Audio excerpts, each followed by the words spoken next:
Media సోదరులకి నమస్కారం. Bharatiya Janata party కేంద్ర సహాయ మంత్రిగా పనిచేస్తున్నటువంటి బండి సంజయ్ గారు ఇంతకుముందు ప్రెస్ మీట్ మాట్లాడుతూ తెలంగాణ వాదాన్ని, తెలంగాణ ఉద్యమాన్ని, తెలంగాణ వ్యక్తులని అవమానపరిచినట్టుగా, తెలంగాణ అంటే ఇష్టం లేనట్టుగా ఇవాళ ఆయన మాటలతో మరొకసారి తేట తెల్లమయ్యింది. ఇవాళ గద్దర్ అంటే తెలంగాణ ఆట పాట లేనిది, తెలంగాణ పదమే లేదన్నది చాలా సందర్భాలలో ఈ సమాజం మాట్లాడుకుంది. అలాంటి గద్దరలను పట్టుకొని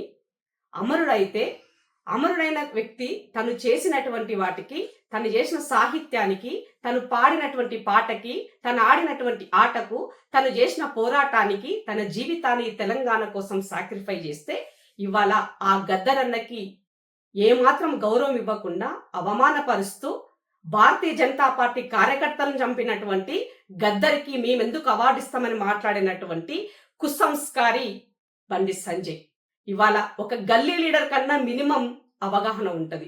గల్లీ లీడర్ కన్నా అధ్వానంగా ఇవాళ ఒక కేంద్ర సహాయ మంత్రిగా ఉండి తను ఇచ్చినటువంటి స్టేట్మెంట్ ని ఇమీడియట్ గా వెనక్కి తీసుకోవాలని, ఆయనని తెలంగాణ రాష్ట్రం నుంచి తరిమి కొట్టాలని తెలంగాణ ప్రజలకి పిలుపునిస్తూ కేంద్ర సహాయ మంత్రిగా ఇమ్మీడియట్ గా బర్తరఫ్ చేయాలని నరేంద్ర మోదీ గారిని డిమాండ్ చేస్తున్నాను.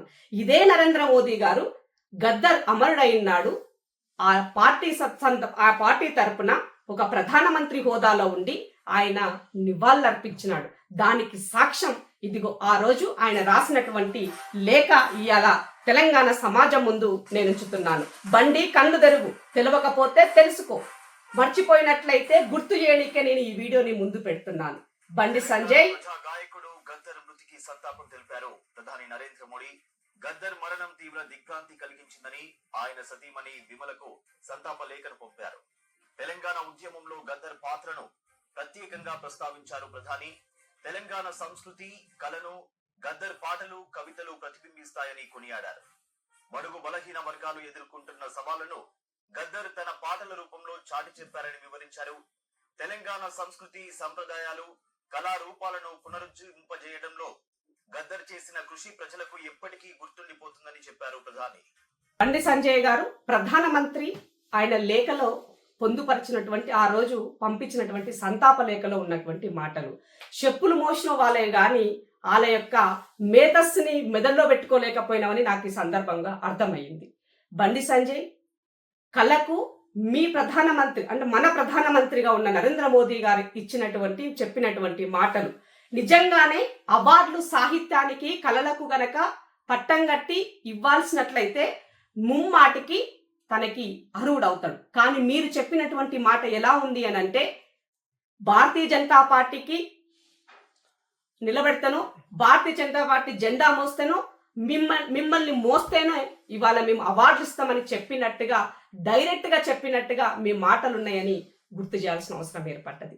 కాబట్టి ఈ సందర్భంగా యావత్ తెలంగాణ రాష్ట్రం ఇమీడియట్ గా బండి సంజయ్ హఠావో అని నినాదం తీసుకోవాల్సినటువంటి అవసరం ఉన్నది. తెలంగాణ రాష్ట్రాన్ని అవమానపరిచినటువంటి బండి సంజయ్కి తెలంగాణలో ఉండే అర్హత లేదని చెప్పాల్సిన అవసరం ఏర్పడింది.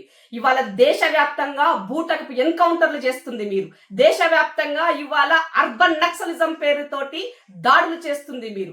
దేశవ్యాప్తంగా ఇవాళ దళితులని అవమానపరుస్తుంది మీరు. దేశవ్యాప్తంగా ఇవాళ కళకు, కళాకారులకు ఏమాత్రము వాళ్ళకి మినిమం వాల్యూ ఇవ్వండి మీరు. తెలంగాణ రాష్ట్రంలో మీకు ప్రేమ ఉంటే, తెలంగాణ రాష్ట్రంలో అవార్డులు ఇవ్వాల్సి వస్తే ఇవాళ ఈ రాష్ట్రంలో ఎంతో మంది కళలున్నారు. నిన్న ముఖ్యమంత్రి గారు చెప్పారు, గోరెటి వెంకన్న లేరా అని అడిగారు. ఇవాళ ఆస్కార్ అవార్డు పొందినటువంటి ఇవాళ మన చంద్రబోస్ గారి పేరు గుర్తు చేశారు.